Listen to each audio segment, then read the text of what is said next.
Deep in the Code of Pathologic 2 lies a quagmire of endless possibilities.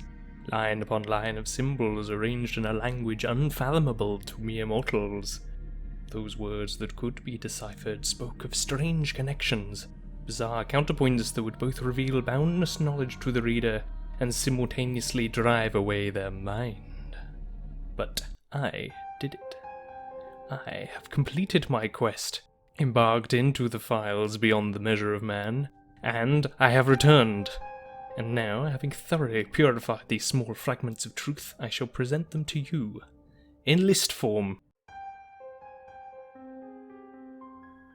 Just to be massively clear, Pathologic 2 is probably the game that you should not go diving into the code of. Its challenge, mystery, and themes all tie into the uncertainty the player has in the working of the world, with other characters presenting half-truths or omission, obfuscating the rules of the world in which you find yourself. So though this may seem obvious, if you have not played yet and intend to, there will be spoilers here. Not story spoilers, mechanical spoilers, which in the context of the game they are for, could be to some extent the same thing. Though saying that, most of these are small enough that it shouldn't matter unless you are a die-hard player of the game on their 4th challenge run. With that out of the way, the first of 6 mysteries of Pathologic 2.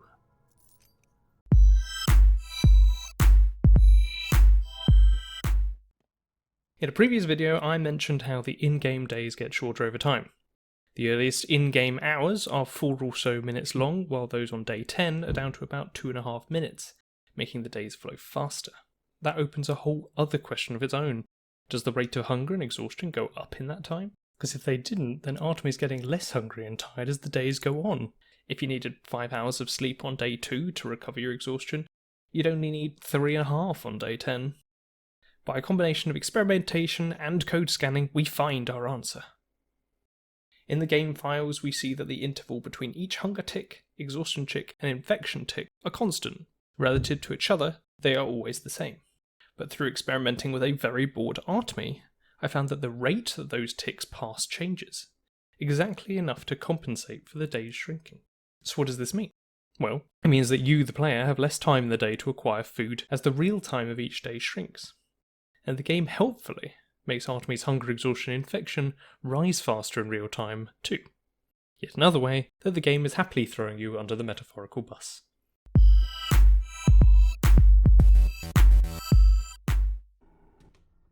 You know the plague tumor? The black inky smudge that gradually progresses into the centre of your screen when your immunities run out in an infected district? Or when you drink what you thought was 5 bottles of the finest Twirine and it turns out to be muddy water? The tumour is the game warning you that so far you haven't experienced the consequences of whatever you've been doing. If you aren't infected, it is saying soon you will be, keep it up, cowboy. And if you are infected, it's a sign that that infection bar is about to grow. Well, there is a cure, other than just leaving an infected district or stopping drinking those bottles. Just stop, Artemy! It turns out, and I have no idea how else we would have realised this, that drinking morphine or other painkillers reduces the tumour. Each use of a painkiller reduces the tumour by about 25%, so taking 4 or so will drastically reduce it. However, be warned that the tumour doesn't always grow to the same size before triggering an infection. It randomly triggers somewhere after it reaches about 30% of its full size. So this method of reduction should be used around the 30% mark, and only if you're about to get somewhere safe and need to guarantee your safety for a few more seconds.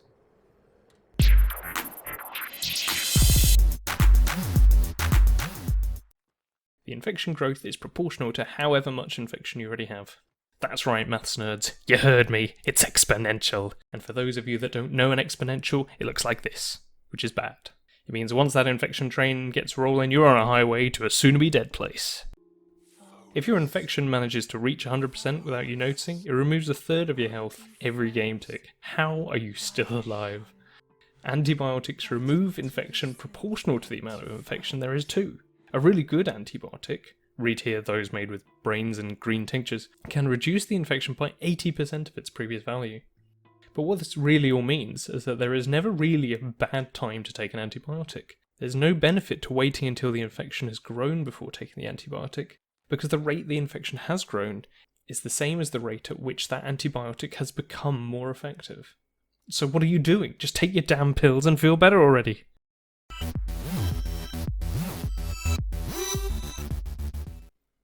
So the infection growth is exponential, huh?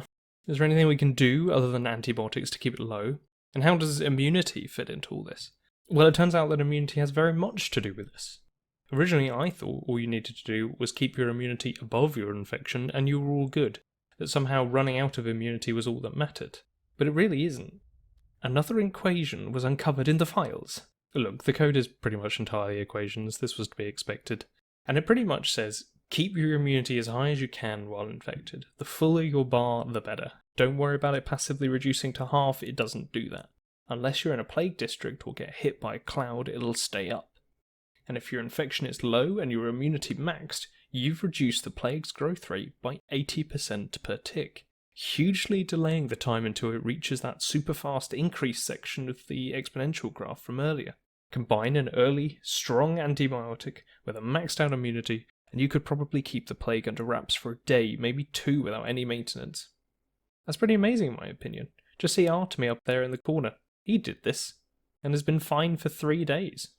Though he has run out of food completely.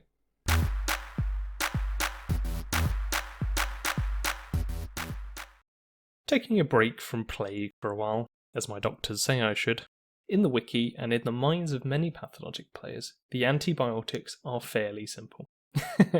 Well, I lie actually, there are multiple tables of information with brewing times, damage dealt, infection removed and other influences, alongside where they get the twire for it all anyway. But aside from that, there is one missing piece that is to be uncovered. The liver antibiotic. If you take the antibiotic before sleep, your exhaustion will recover quicker, by about 20% at most.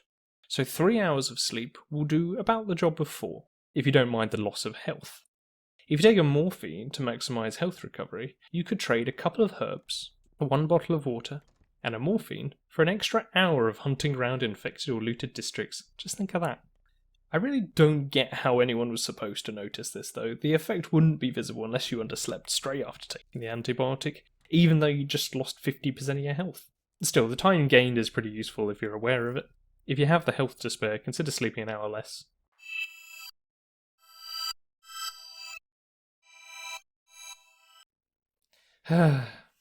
Morphine's so accessible. Homebrewed painkillers. Who needs them, right? Well, it turns out you do. Morphine is all well and good for getting a little extra health when you go to bed, or making you slightly more exhausted. And it is certainly all you need when you're treating people in the hospital. Unless, of course, you're taking the kidney out of one person and sticking it straight into someone else to slightly alleviate their back pain. Even if you did take the time out to make your own painkillers, chances are you wouldn't notice this absolute gem amongst them. Each painkiller provides a slight extra benefit based on the organ and tincture colour used to craft it, with all of them providing less health than morphine, but not hitting your exhaustion when you take them.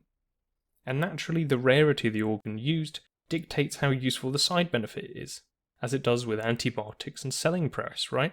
Wrong. So wrong. Liver painkillers are probably the most under-respected painkiller this side of the Gorkon, with a sneaky ability hidden in the code that effectively says drink this and 2 hours of sleep will restore as much exhaustion as 3, which in a game where time is a limiting factor for pretty much everything is a pretty big deal. And you know what is even crazier? They stack. So here you go, P2 players. Here is the magic fruit you've been searching for. Artemy need never sleep again. And it isn't due to a large stack of lemons, or that dangerous coffee stuff I've heard about. It's entirely down to how many livers you can yank out the nearest corpse. And all of that was found just from a few of the smaller files in the game.